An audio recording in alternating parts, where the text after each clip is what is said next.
text 1, right? No? 3. 242. 242. Okay, 2.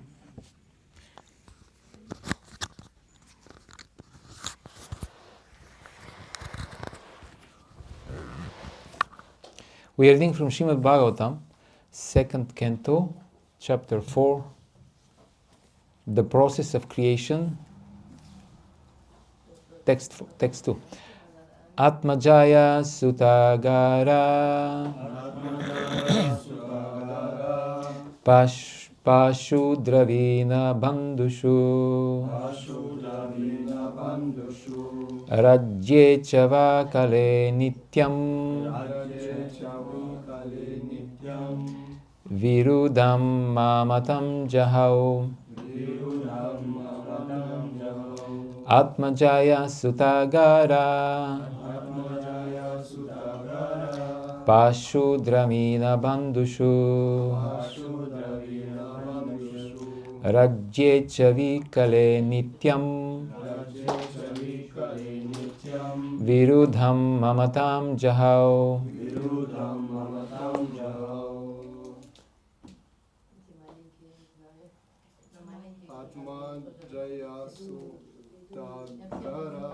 Atmajaya Sutagara Pashudravina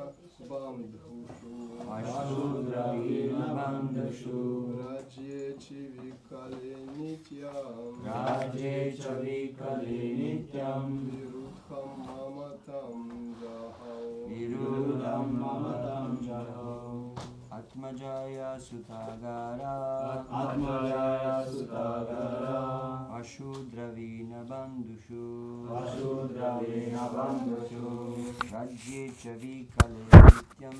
Rajye Chavikale Nityam Virudham Mamatam Jahau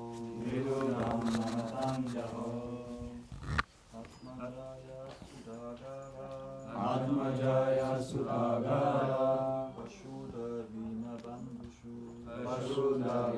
Bandhushu Rajye Chavikale Nityam Virudham Mamatam Jahau Atmajaya Sutagara Pashudravina Bandhushu Rajye Chavikale Nityam Virudham Mamatam Jahau. Ladies?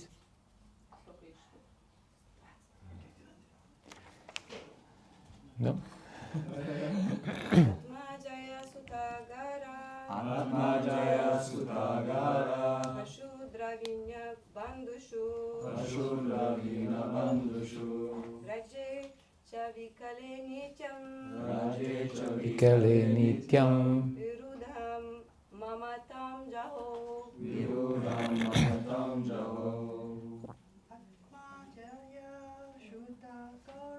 Atmajaya Sutagara Pashudravina Bandhushu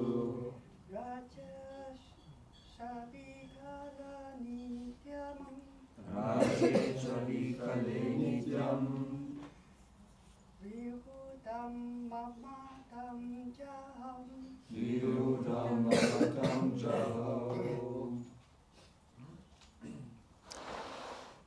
Atma, body. Jaya, wife.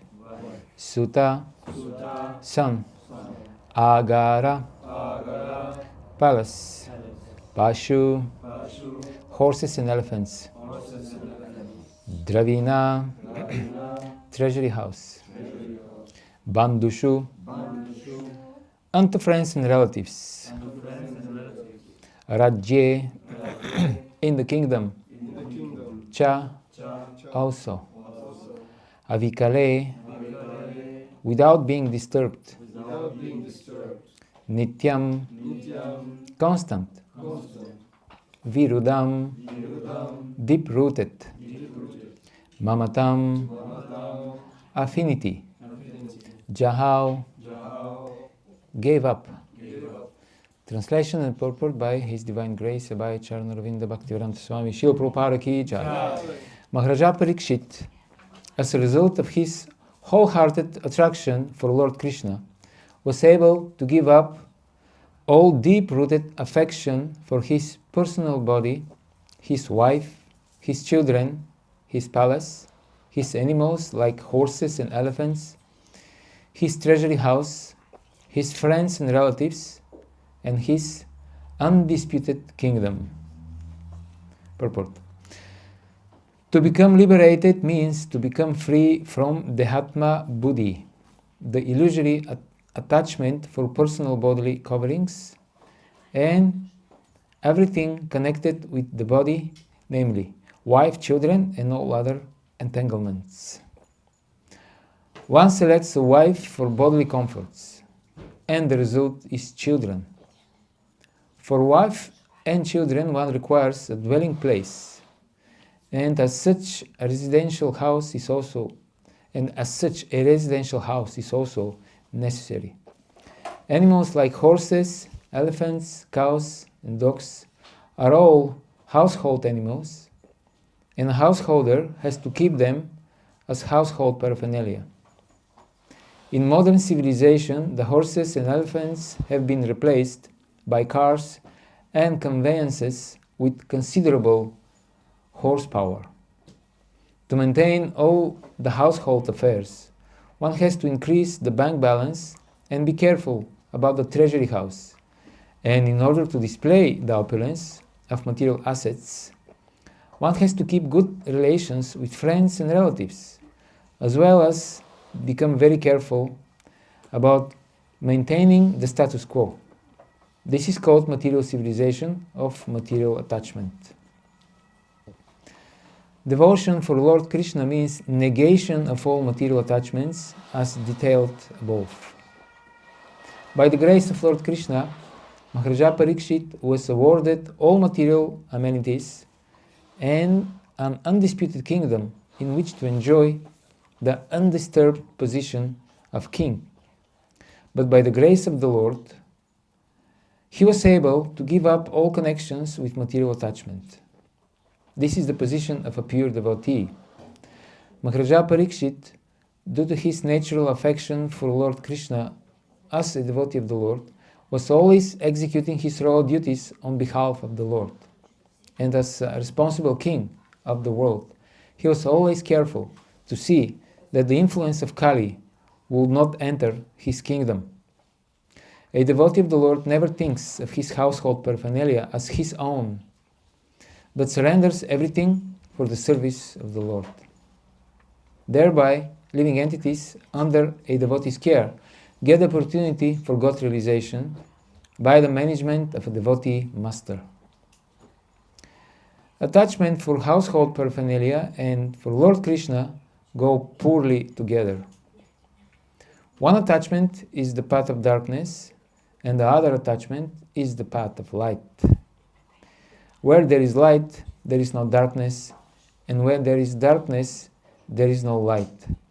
But an expert devotee can turn everything to the path of light by an attitude of service to the Lord. And the best example here is the Pandavas. Maharaja Yudhishthira and householders like him can turn everything to light by dovetailing so-called material assets in the service of the Lord. But one who is not trained or is unable to turn everything to the service of the Lord, Nirbandha Krishna Sambandhe, must give up all material connections before he can be fit to hear and chant the glories of the Lord. Or in other words, one who has seriously heard Srimad Bhagavatam for even one day, like Maharaja Parikshit, from a fit personality like Shukadeva Goswami, may be able to lose all affinity for material things. There is no utility simply in imitating Maharaja Parikshit and hearing Bhagavatam from professional men, even for 700 years. To take Srimad Bhagavatam as a means of maintaining family expenditure is the grossest type of namaparada, offense at the feet of the Lord. Sarva Shubhra Kriya Samyam Api Pramada. Atmajaya Sutagara Pashudravina Bandushu Rajye Chavikale Nityam Virudham Mamatam Jahao. Maharaja Parikshit, as a result of his wholehearted attraction for Lord Krishna, was able to give up all deep-rooted affection for his personal body, his wife, his children, his palace, his animals like horses and elephants, his treasury house, his friends and relatives, and his undisputed kingdom. Mukam karoti vachalam pangum langati girim yat kripa tamaham vande Shri Gurun Dinatarinam. Hare Krishna. Okay, how are you? Nice to see you again after yesterday's wonderful program. Some of you at least. So, in this material world, Srila Prabhupada explains that we are in a prison house. What are the prisons? What are the jails we are encaged in? First is this material body. And the second is the material universe. And they're connected. As long as we are attached to the micro-universe, this material body, then we will have to stay in the bigger prison house, which is the material universe. And in Bhagavad Gita already Srila Prabhupada explains how are we entangled. You know, when you're in a prison, then there must be shackles. There must be something that stays in your way to freedom, right? So usually, before in the medieval ages, they used to put these shackles on the feet of the prisoners. And nowadays, I don't think they do this very often. Sometimes they do when they transport them from place to place, or those who are very dangerous. But still, there are prison cells. There are iron bars, there are heavily guarded prisons. And we know different stories how people escape from prison. Why people manage to escape from prison? Because they have a plan. Yes, very good. Without planning, nothing works. And they have help from outside of the jail. They have help from outside. This is already hinting towards spiritual topics. Okay, this all is true. I didn't want to say that. Yeah. Who wants to be imprisoned? There are so many interesting things to do, and you cannot do it in prison. But there is one condition that is prior to all of those. First of all, if you want to escape the prison, you have to be aware that you're in the prison. If you don't know you're in a prison house, then you won't be able to escape because you think you're free. And this is the marvelous achievement of Maya, the illusory potency of the Lord. Therefore, in different places in Bhagavatam, we have these prayers by different devotees, and they are offering obeisances to the Supreme Personality of Godhead, by which illusory potency, all living entities are an illusion, they are bewildered. And one of the main, maybe perhaps the main one, the main illusion is that we think we are free. We are not aware that we're in a prison. Some people are a little bit more aware, but they think that just by making some adjustments in this prison of this material universe, this material body, then we'll be okay. So there are so many people who are subscribing to different isms, socialism, altruism, humanitarianism, you name it. And the common illusion, the common falsity in all these ideologies is that this material world is our home, and we can actually make it work. We can be successful. It's just our being inefficient, stupid, that we are suffering. And even there's even some people who think that the material body can also become a eternal asset. We don't have to die, in other words. We don't have to get sick. So all this is the illusory influence, the influence of Maya. And first of all, Bhagavatam teaches us that we are conditioned. And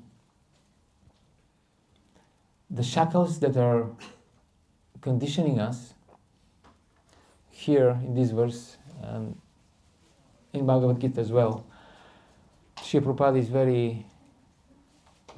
in very plain language, he explains the shackles, the iron bars are our material desires, and especially the desire for sex life. This is the summum bonum of material existence. And because of this, we are subscribing to this contract with Maya, and then we have to suffer.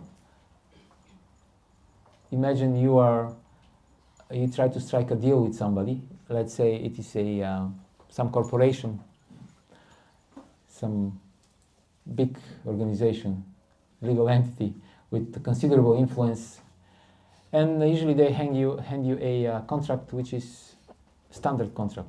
You wanna get your phone number, then there is a contract you have to sign up. And they don't do a contract just for you, Hare Krishna. They hand you the standard thing, and then you're supposed to sign it up. But imagine you're a little more careful, so you consult with a lawyer, and the lawyer tells you, yeah, just go ahead. This is what everybody signs up for. This is the standard thing, and everybody's doing it. And then, but in our scenario, the lawyer is also corrupted. He's bribed. He's bribed by this corporation, and we're signing up for conditions that are harmful for us, just because there is little sanctification. No matter what. Okay, is there sex life? Yes. Okay, I'm going to sign up. Doesn't matter. There are people sometimes asking, is there sex after death? This is the question that bothers them, you know. The life is just about this. And then we are signing up the contract because the lawyer told us everybody is doing this around us. And when if you're lucky enough to meet other people who have different opinions, and they tell us, no, this is not in your best interest. You shouldn't sign up. You shouldn't do this. Then we are doubting because everybody else is doing the same. Right? People sometimes ask us when we distribute books on the street or when we try to present Bhagavad Gita, they ask us, so you guys figure it out, huh? You, let's say you're distributing books on the street and you are kind of bold enough to deliver the goods. You know, sometimes we are just trying to make fun, make some jokes, and then people buy books. But sometimes we also, if somebody is interested, we're also telling them a few things here and there. And some people, they say, okay, so what you're trying to tell me is that you guys, some beggar on the street, you figured it out, and all of the humanity, we all in illusion. That's what you're trying to say. And we have to say yes. That's exactly what I'm telling you. The fact that 7 billion fools and rascals are saying something doesn't make it true. It's a lie. It's illusion. So therefore, it's good to go on book distribution and to preach. I know lately we're using the outreach. Not preaching is, again, I don't know about here, but in America, preaching is a bad word. A modern civilization there, this is one of the games they play. They regularly change the vocabulary. So this is a bad word now, so we come up with new term. And in 10, 20 years, this will also be bad word, so we'll come up with another. And in this way, they keep everyone in the illusion that we're developing, we are progressing, but we're doing the same stupid thing, but we're calling it in different words, so in this way, something changed. while Srila Prabhupada Bhagavatam explains Punah Punah Charvita Charvanam, nothing changed. It's the same old, chewing the truth. So when we tell the people, then they protest. They think that you guys are so small, insignificant, and you figure out the reality. That's not possible. So my point was, therefore, it is good to go on book distribution, because this forces us, first of all, to become clear about our Sambandha Gyan, who we are, what is our position. There are some devotees who are stressing that we have to engage in, what was the term? Dialogue, Vaishnava dialogue, I forgot the term, but there was something like a dialogue. We have to engage in dialogue with the people. And this is very good. But first, before you engage in the dialogue, you have to be clear about your monologue. What is your own position? Otherwise, if you don't know who you are, then what kind of dialogue you will be engaging? You will be just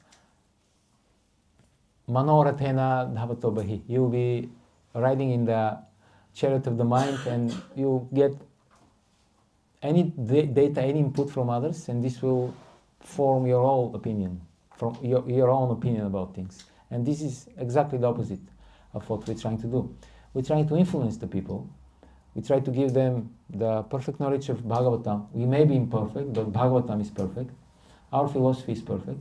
So first of all, we have to be clear about who we are, what is our position, what is our philosophy, and then in gentle way, considerate way, in a delicate way, as much as possible. We don't want to scare off anyone, but we have to deliver the goods. This is our duty. We have to tell them, you're in Maya. So everybody's in Maya, and you guys are, yes, exactly, and this is the knowledge, and this is when you go to a doctor, they give you a diagnosis. They ascertain your disease. Let's say you have something.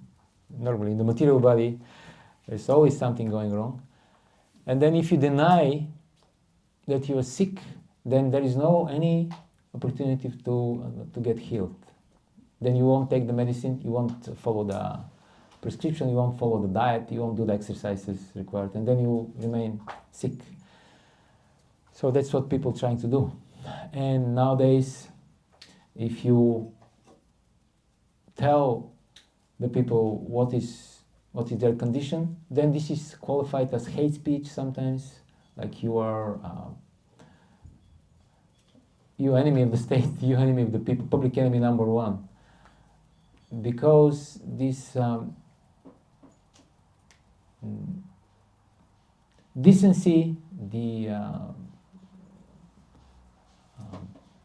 genuine attempt to understand the reality is covered by so much propaganda, nonsense propaganda from so many stupid people who are just covering the reality. And because they are in Maya, there is a saying in the place where I'm coming from. Nobody wants to go to hell alone. Everybody wants to get as many companions as possible so that he doesn't feel bad about it. So people try. So we're trying to do some propaganda, and Maya is also preaching all the time. So our response should be very vigorous and very determined. So in Bhagavatam, we are learning that right now we are in a diseased condition of life. Why? Because we are spontaneously attracted to things that are harmful to us. It's a very simple definition. And this is sense gratification. And although it feels very natural, so much so that when we engage in sense gratification, it is like the most natural and easiest and pleasurable thing to do. This is actually this will bring us suffering in the future. And this is what Maya doesn't allow us to see. This connection between pleasure and pain, material pleasure and pain, is something that Maya hides from us. And therefore, we are under the illusion that we can just get one side of the coin and we will avoid the bad side. Srila Prabhupada, somebody told him that somewhere in India they're worshipping Mangal Devi. Mangal Devi meaning the auspicious material energy. Mangal. We have Mangal Arati, the auspicious time of the day when we do our spiritual practice. And Prabhupada replied, yes, they're worshipping Mangal Devi, but Amangal Devi will come. We're worshipping the beautiful material energy, looking very attractive, with kind smile, and she's ready to give us all the blessings. But instead of this image will come the Kali Durga Devi with the chopper and 10 arms and holding different weapons. And this is what happens to the materialistic people. So Bhagavatam, in the very beginning, discriminates between illusion and reality. So this is our position. We have to renounce illusion and to embrace the reality. And here Srila Prabhupada writes, devotion for Lord Krishna means negation of all material attachments as detailed above. But just negation in this negative sense will not work. We have to replace or Srila Prabhupada here, he's using the word dovetailing or spiritualizing.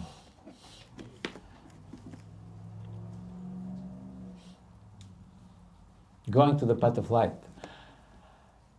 What is the meaning of this? We cannot just stop our senses from working. We have to, step by step, experience a higher things in our life. So right now we have 100% taste for illusion, for Maya, and this is bad for us.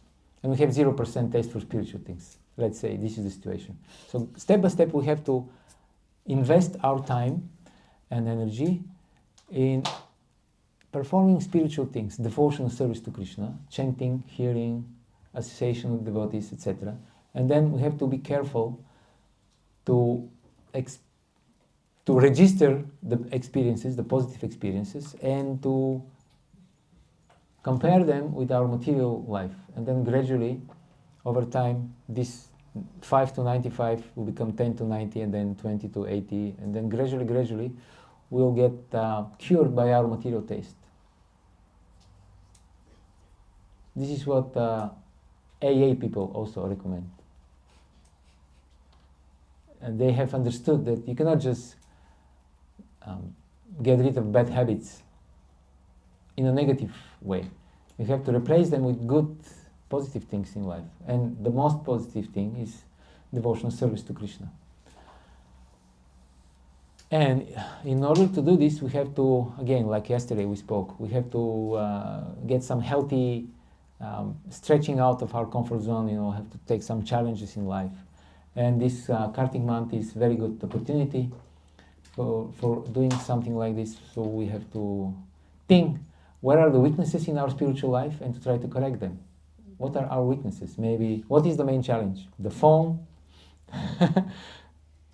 the mind, or women, or in another scenario, the phone, the mind, or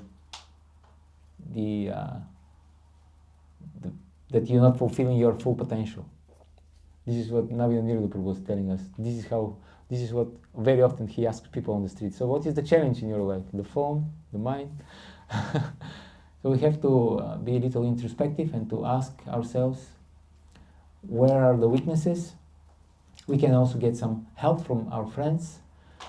If we have devotee friends, this is the greatest blessing, because they will tell us, they won't hesitate to tell us what are some of or all of our weaknesses. And they will tell us, look, you don't chant good rounds. You're not chanting well. I see you. You're spacing out. You're chanting and then you're looking at your phone, or you're waking up very late and you're chanting throughout the day. Or they'll tell us, you don't read the Prabhupada's books. From where you get this spiritual inspiration, this good example? Again, Navina Prabhu was saying that there is a dental floss, you clean your, and then there is a mind floss. You you have to read Bhagavatam to clean the dirt from our brain, from our mind, to chant the holy name. So we have to see what are the weaknesses, where are they, what is the remedy, and this is a good time in the year to become a little introspective and to work on our spiritual life and to accept some fresh challenge. Srila Prabhupada wrote a letter to one of his main managers back in the day, and Karandara Prabhu, and Prabhupada explained that this is the responsibility of the leaders. They should always find a fresh challenge for the devotees so that the spiritual life doesn't become stale, routine, and there should be always something new, positive. Okay, what are we doing this week to increase our Krishna consciousness? Let's go on book distribution once a week, or let's do Harinam. Let's take up challenge 2 hours reading per day, 2 hours, and everybody is supposed to read 2 hours and then share on whatever WhatsApp group. What is the most interesting thing that you read? So many things. Let's cook something for Jagannath, something special. And this is the way to experience the higher taste, which is the saving grace. If you don't experience this higher taste, we'll go back to the material habits and we'll look for happiness there. There is this, Prabhupada often gives the example of this special bird in India that drinks water only from the cloud, only from rain. This is the only time they drink water. So if there is no rain, they cannot drink. I don't know how they manage to do this. In India there is long periods when there is no rain. But anyway, this is the example.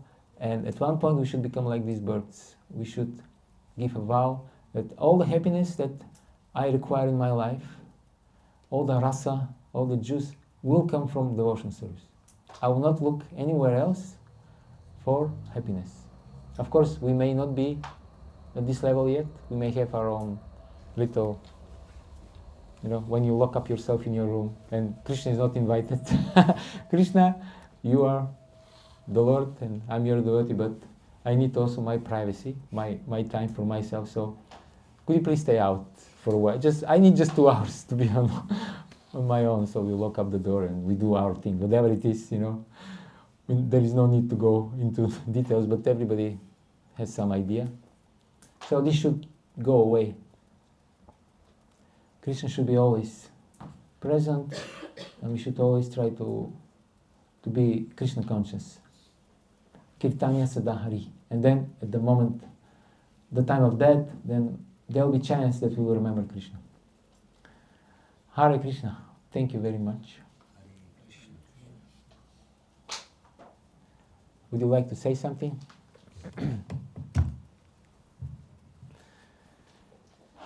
Yes, Prabhu. Yeah. But not regarding to this topic. Okay. Someone else has a question. Just a question.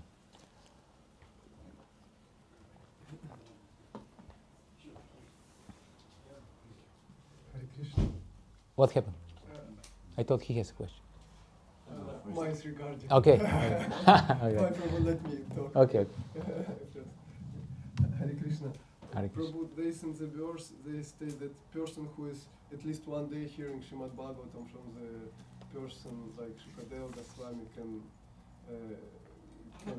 avoid all material attachment. Yeah. And but there's only one Shukadeva Goswami.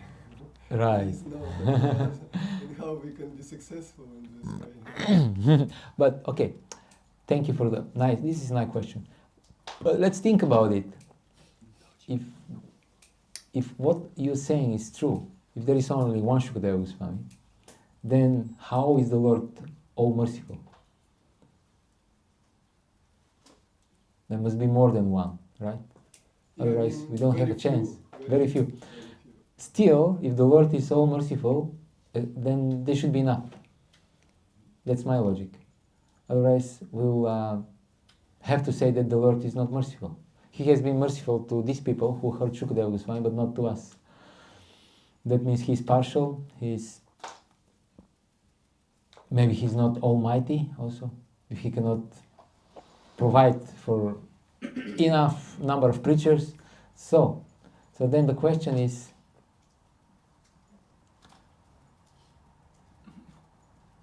do we appreciate enough what we have? And do we make sufficient endeavor to acquire such spiritual association? So these are the two questions we have to ask ourselves. And I know I live in most of the time in New York, in our Brooklyn temple, and you have every morning Bhagavatam class, and there are certain devotees, they give the Bhagavatam class. So after listening the class for a couple of months, then you tend to take it for granted. Okay, now I know this devotee who say this and these things. He has specific style. He's not Shukadeva Goswami, obviously. So we tend to how to put this? Taking for granted, but I think more to the point is we don't appreciate enough the devotees and the mercy we're getting through them. Because it seems they're ordinary people, and we know their weaknesses, their idiosyncrasies, all these things. And another thing is our own personal effort, our own personal sadhana. By being more serious and more, if we perform more intense, in a more serious way, our own sadhana, then we'll be able to appreciate more what we're getting by the devotees. Otherwise, Prabhupada is not physically present. That means we don't have Prabhupada's association. Shukadeva Goswami is not present, we don't have his association. Krishna is not present, that means we don't have Krishna's association. In this way, very quickly we can become desperate and just give up the whole thing. Your point is valid. These people are very rare, that's true. Pure devotees are very rare, and this is also described in Bhagavatam, in many books. At the same time, our responsibility is to constantly try to improve our sadhu sangha, and in this way, whatever is lacking, Krishna says in Bhagavad Gita, Yoga Kshema Vahami Aham. Whatever you have, I will keep, I will protect, and whatever is lacking, I will give, I will provide. So we have to have faith in this. And whatever we can get our hands on, as a sadhu sangha, we have to be very eager to receive the mercy. And sometimes Krishna works through, not only through devotees, but through the karmis. People from the street, they tell us things that I have such experiences when I distribute books. People tell me different things that are proved to be very useful for me. Okay? Is this answering your question? Yes. Would you like to add something? There's one thing, but I mean, there's very clear connection. When we are hearing this person, then our material attachment is Yes. going. Yeah. That is this. Yeah, I have also this experience. I had a doubt. I mean, I have many doubts, but particular doubt I had like 20 years ago, and then I spent maybe half an hour in the association of two devotees. I didn't even ask about my doubt, and after this conversation, actually they were talking, but they kindly included me somehow in their conversation. Very kind. Then the doubt was gone and never appeared again. I had this, I wanted to ask, but I didn't ask. So it is true what you're saying. But at the same time, we cannot just go into this neophyte mode that only Guru Maharaj, only Prabhupada, only pure devotee. You're not a pure devotee. You know, who are you? You're an ordinary guy. I listen only from pure devotees, and it's Prabhupada and who? Radhanath Swami, or or this caliber, and all the rest are just schmucks. So this is the danger there. Although what you're saying is true. Okay. Tulsi Prabhu, you wanted to say something? Here I was just reading in the purport. But just reading in the purport that Srila Prabhupada is saying, first he is saying from a fit personality like Shukadeva Goswami. So the person should be qualified. Now we know there are people who are qualified to different extent. Some are neophyte in their qualifications, some they have middle qualification, and some they have very high qualification. So the better the person, the more benefit you'll get. But from all of them you can get benefit. But what Srila Prabhupada is saying is no, is you should not listen from people who have material motivation. So they are not qualified, neither like neophytes, neither like half. They're below the standard. Madhyama, neither like Uttama. Yeah. So in other words, if someone accepts the proper philosophy and he is practicing, even if he is not very advanced, if you listen from him, still you will get some benefit. Now, it may not be a great benefit, but you'll be benefited because it will be purifying.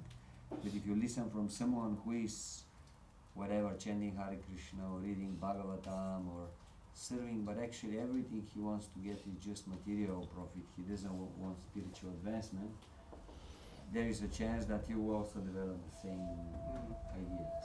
Even if he's very eloquent speaker. How to recognize this person?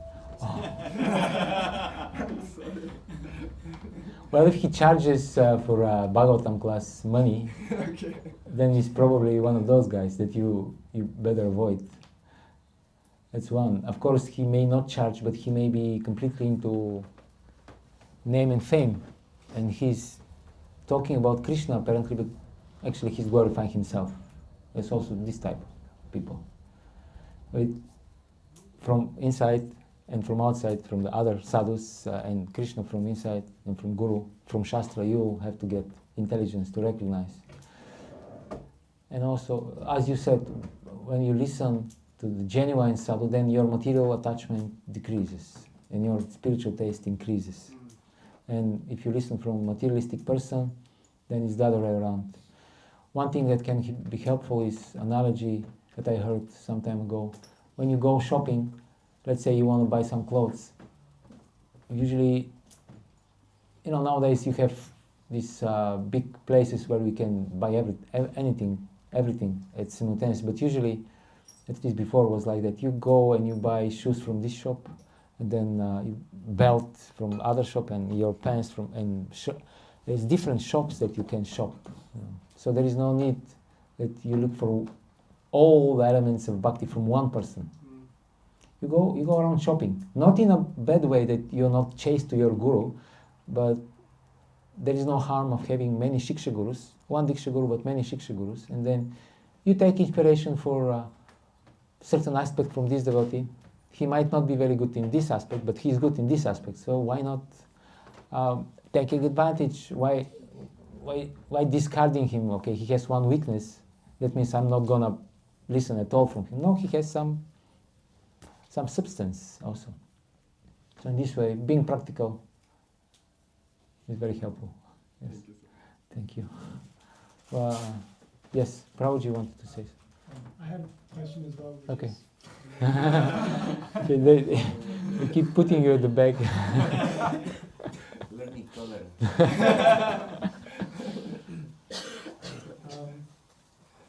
Thank you for the class, Prabhu. Thank you. I had a question, I can't remember in the purport, but you mentioned, Prabhupada says we have to negate material desires or material attachment. I can't remember exactly what he said. Yeah, I was just looking for it. Can find it for you. Devotion for Lord Krishna means negation of all material attachments as detailed above. Yeah. And these are personal body, wife, children, place, animals, treasury house, friends and relatives, all of those. Yeah.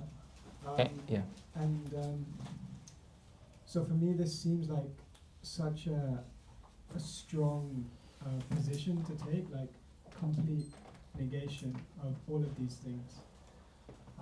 that I feel like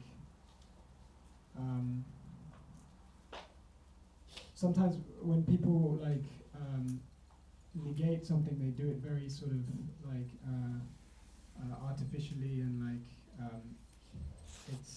it can be not a real negation.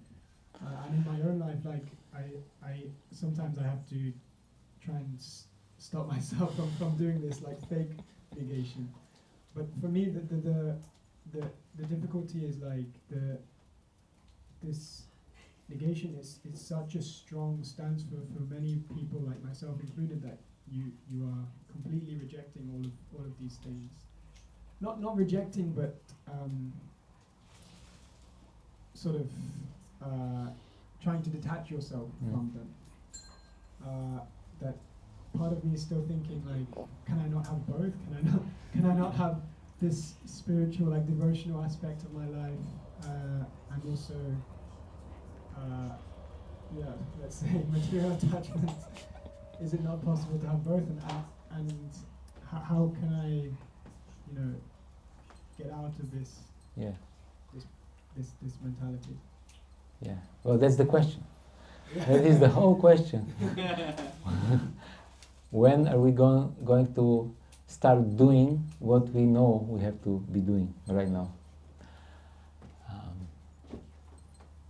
Well, first of all, if you know, let's say you have a very dangerous disease and the doctor tells you you should avoid this and this such and such eatables, then it may not be natural for you to avoid those, but you have to do it. And this is exactly what happens. Although, it's covered, Maya covers everything up and everything looks very innocent, but there is nothing innocent in the persistent, stubborn desire to be Krishna, to be the controller and the enjoyer.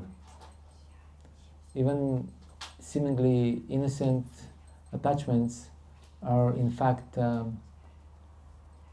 demoniac in a sense, because we want to be God. And there's nothing innocent about this. So if we're really aware of the situation, if we have proper knowledge, Sambandha Gyan, then at least theoretically we will be convinced that I have to be really serious. Otherwise, nobody else will suffer. You will have to suffer. I will have to suffer. So it's not that it's for you. You're messing up with your own life, not with something else. Again, what we spoke before, Maya doesn't allow us to see the connection between so-called material pleasure and suffering. This is the trick that she imposes on us. We don't see the connection. Therefore, we have the knowledge of Bhagavatam. It's a matter of identity. Therefore, we start with acquiring Sambandha Gyan. Who are we?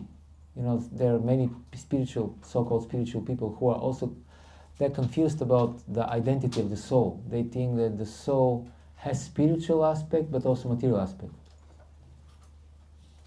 Many Christian groups are like this. And therefore, by acquiring knowledge, by understanding that we are the spirit soul, and we don't have any need for material sanctification. Sometimes they use the example of the fish doesn't need a bicycle, right? There's no use for the fish. We still think we need, and this is our identity. So gradually, over time, by performing bhakti, we will change our identity. Right now we are materialistic, we're material persons, and we have Krishna consciousness as an aspect of our life. It's a very nice aspect, maybe our favorite, but still there are lots of things, lots of other things that we see they are important for us. But gradually, over the years, if we have good association and if we are serious and sincere, then this identity will change and we will acquire our spiritual identity. It will take time. It's one thing that to be just a regular person with a spiritual aspect in life.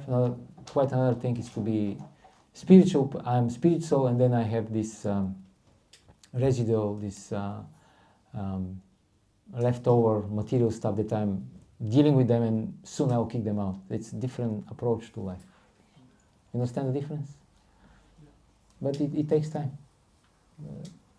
And good association, and also being very serious. And we don't negate, we don't ignore these things, we engage them in Krishna service. And in this way they become purified. You want to have family life, to have wife, children, etc. Then you engage this in devotional service. And then gradually over time, you get the realization. And the realization is always the same, it's supposed to be. Even if you have fabulous wife and wonderful kids, at the end of the day, chanting Hare Krishna feels better, service of the devotees feels better, reading Bhagavatam feels better. And then, after 25, 30 years of family life and engaging everything in Krishna service properly, then you realize, just like Maharaja Yayati realized in Bhagavatam, I am happy that there is no happiness. He spent thousands of years of sense gratification. And then at the end he understood there is no happiness in this. Even if you're very pious.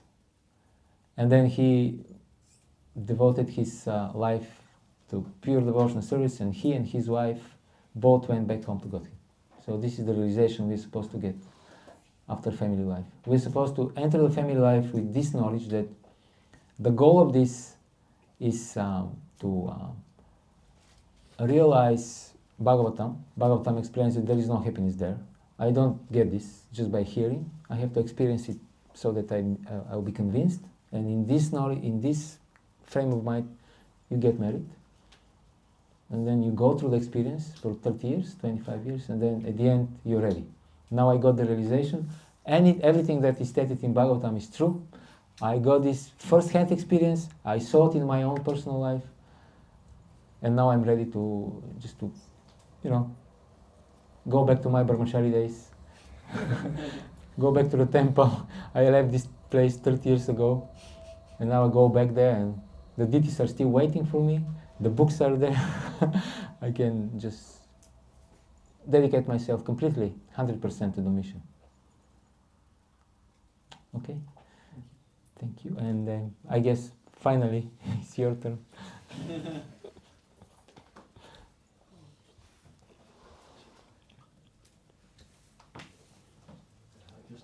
Hare Krishna. I have a question about one quality of the soul described in the Bhagavad Gita.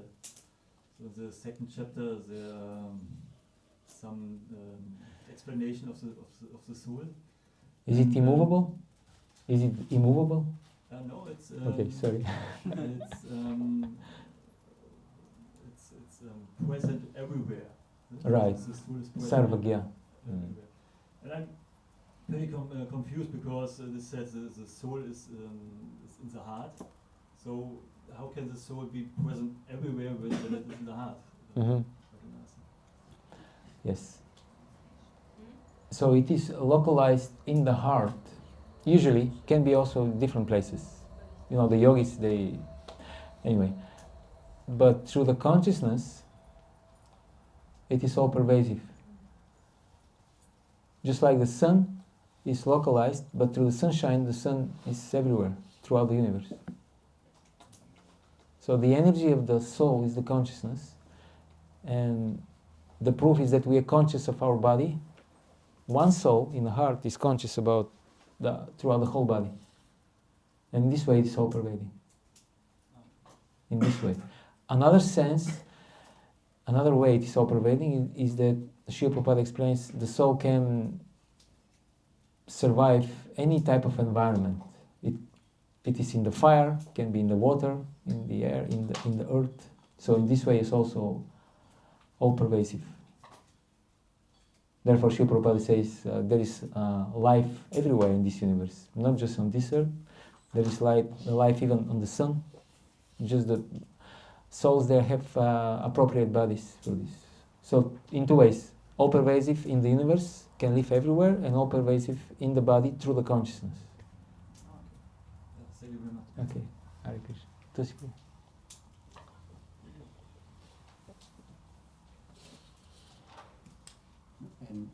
Also, like in this body, you have one soul which is, we could say, the king of the body.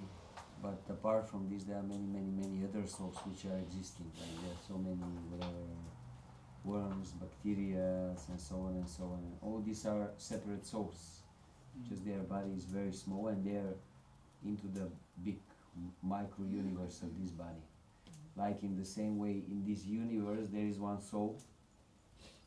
This is like Brahma, is like the soul of the universe, but there are so many other living entities which are existing in the same body, in the same universe.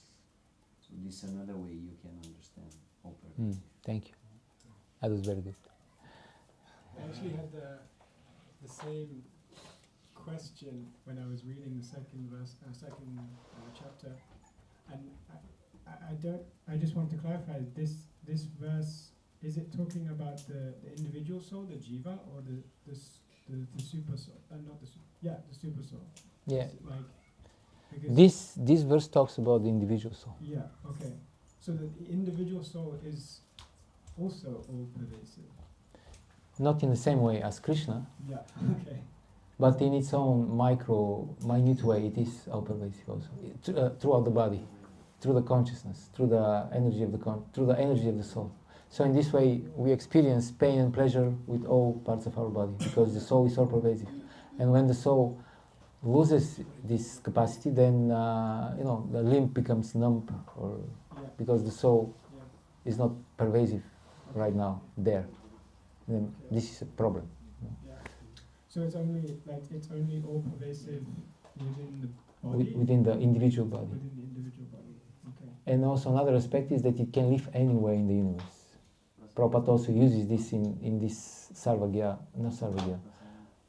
What was the word? Nitya Sarvagata Stanur Achalo Yam Sanatana. Sarvagata. Is that it can live in all different situations in this universe. The soul can survive it in fire, in water, in earth, in air, everywhere, in the ether. It's not that only here on this planet there is life, because the soul cannot survive the sun planet. It can. Sarvagata. Sarvagata, that's the term. And how Prabhupada translates this? Sarvagata? All pervading. All pervading. It has the potential to stay anywhere in this universe. Okay. So it's not that it's the individual soul. It's not that it's everywhere in the universe. It's like No, this is the super soul. That's the super soul. Yes. Super soul is conscious about the whole universe, Yes. and in minute way, the individual soul is conscious about the whole body. Yeah. But this is not in a sense that we are equal to God, No. Yeah. but in our own way, because we're energy of God, we are also sharing His qualities in a small way. Prabhupada is saying, they believe that they, the living entities, the spirit soul, are sterilized in fire is not acceptable. Right. Because it is clearly stated here that the soul cannot be burned by fire. Sarvagata. No, Therefore, this is the previous. there is no doubt that there are living entities also in the sun planet with suitable bodies to live there.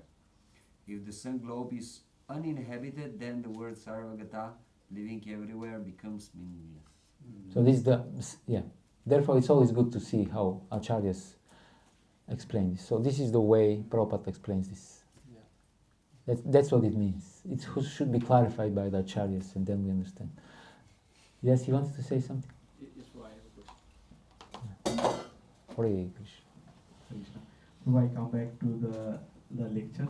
Yeah. So I'm really thankful that you mentioned basically at the end of the lecture that sometimes even if we are doing the devotional service and trying to be a devotee, and still there is some me time, we try to shut the thing and then... I'm talking from personal experience. I can relate to that, Prabhu. Like 108%. So we understand each other. Yes, Prabhu. And thank you so much for bringing that out. I was really hoping that I want to ask that to someone, and you just brought this up, and this is so nice. Thank you so much, Prabhu, for that.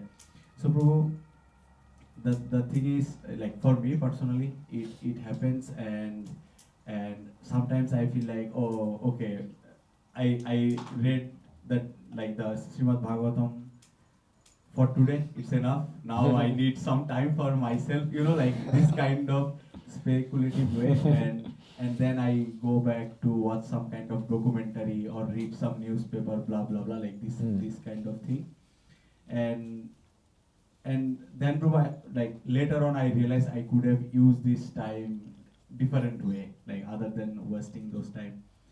And also, Prabhu, sometimes I feel like those documentaries or whatever I am seeing, or the newspaper or the journals what I am reading, sometimes that also helps me in my professional life or in the work life when I am speaking with some people, like those small kind of talks, because otherwise I will only have the knowledge from Srimad Bhagavatam, and I cannot go to my colleagues and speak about Srimad Bhagavatam.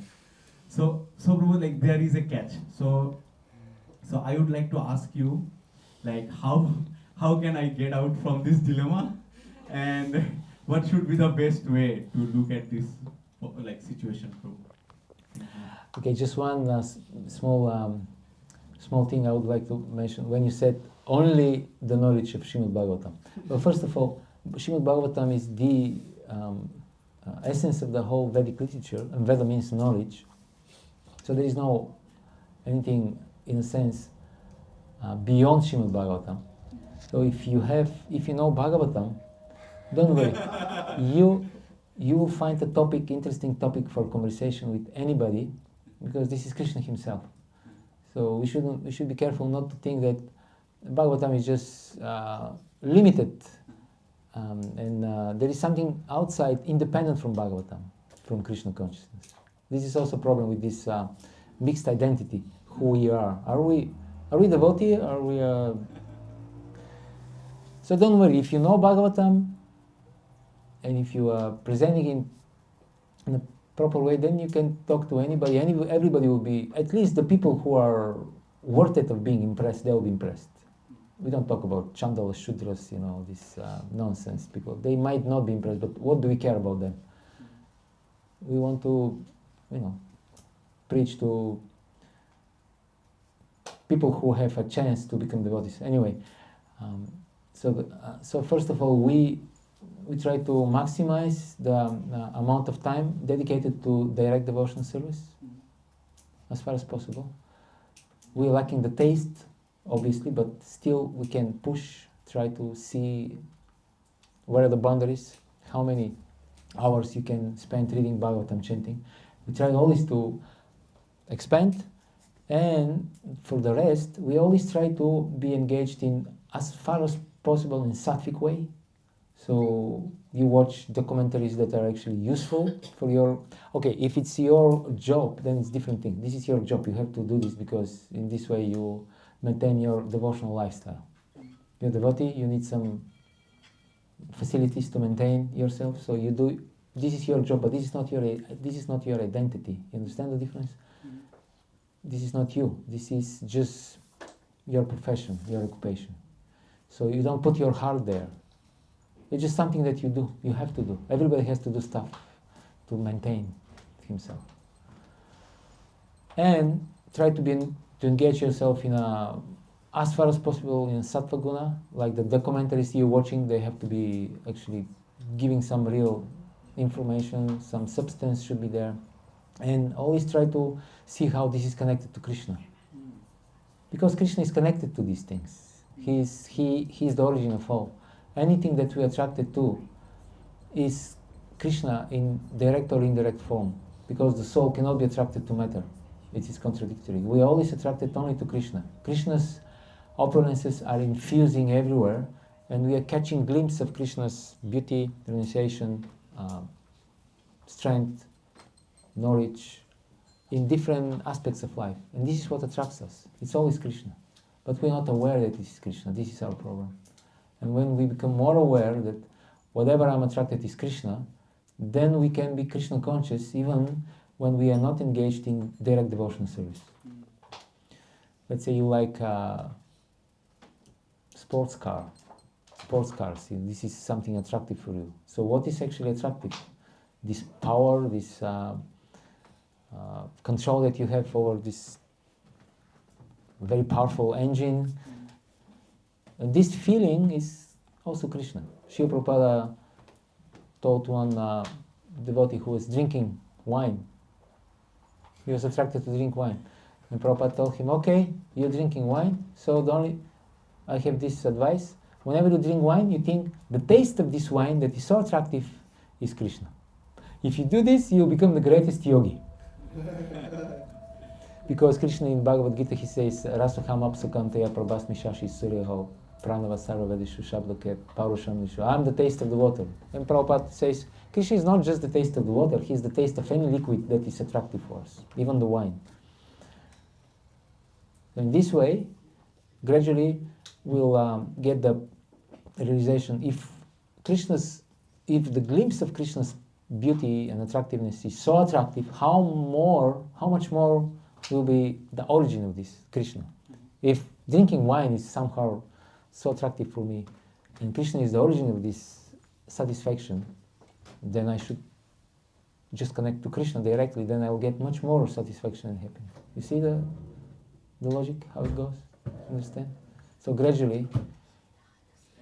And Prabhu, is there any like practical tips that I can avoid this like falling back, like going back to these kind of things? Yeah. As much as possible, we have to associate with the mode of goodness. The mode of goodness is all pervading. It's everywhere around us, as the mode of passion and ignorance. So it's just a matter of choice. There is time of the day which is in the mode of goodness. There are clothes in the mode of goodness. There is food, drink, books, music, everything. All aspects of our life can be in the mode of goodness. So if you associate predominantly with the mode of goodness, this will make it easier. Therefore, we follow certain lifestyle. We go to bed early, rise up early, do different things which are always in the mode of goodness, and then on this basis, it's easier to engage in devotion service. That's one thing. Yes. Yeah, I was also thinking like now this time of Kartik, this is the time you do something extra. So maybe in general in our life we cannot always live on a very high standard, but we can have like a pieces from our life that we are living on a higher standard. Like now it's Kartik, for 1 month someone may say, okay, enough of that. Do something, man. Just like life is so boring. Let's do something. It is known that Jayadvaita Maharaj, like one devotee as Jayadvaita Maharaj. So Maharaj, what is the vow you are taking for Kartik? He said, many years in a row I am taking the same vow. He said, what is that? No karmi news. For 1 month, I don't go anywhere, any sites, any news, anything. I just read Bhagavatam and Bhagavad Gita. So maybe you can take and then okay, you have Kartik, and then 1 month you relax, and then comes the next festival. Okay, let me now for the pleasure of this Acharya 1 week, I won't do this. And then it comes Nityananda Trayodasi, okay, for 1 week, let me do this. Wow. And then Gaur Purnima 1 week. And then Ramanavami, Narsimha. And so at half of the year, you are clean. And then it becomes easier. You can try, maybe if you The last thing I will mention, my Guru Maharaj once, when Mataji asked him, Maharaj, you're coming here year after year, and I remember you when I was a small girl. You were coming somewhere in America. You're coming and preaching, and you're always so effulgent, so convinced, so advanced devotee. What's your secret, basically? This was the question. So she was having a small child. So you can imagine she was this child, and she remembers like 30, 40 years ago. No, she was younger. Anyway. And then Maharaj became, these people, they're very shy. When somebody glorifies them, you could see, when he heard this, he became... Krishna is also very shy. This is one of his qualities. Brahmanas are shy also by nature. So he said, when I joined the movement, I took a vow. Although he's a Yale graduate, he's a highly intelligent person, and he likes to read books. This is his thing, reading books. He said, for 5 years I took a vow, I won't read anything besides Srila Prabhupada's books. And for 5 years I did this. And this was the answer he gave, basically. Just dedication, sincere appreciation of our heritage, the spiritual knowledge, and constant concentration on this. And this brings miraculous results. That's what he said. So, thank you very much. Yes, Tulsi Prabhu. In this regard, also the Amrita Maharaj, some devotee went to him and asked him, so Maharaj, can I read like this Sandarbha and this Purana and this? And Maharaj said, I don't know from where you are getting all this time to read all these like esoteric books. I mean, I hardly am finding time to read Bhagavatam and Bhagavad Gita. I don't know from where you're getting all this extra time to read all these other books. If you have time, you guys, you read it, but I personally don't have time. That's what he said. Okay, thank you. Thank you very much. Hare Krishna. Srila Prabhupada ki jai. Jagannath Baladev Subhadra Devi ki jai. Gaur Nitai ki jai. Gaur Bhakta Vrinda ki jai. Nitai Gaur Premanande.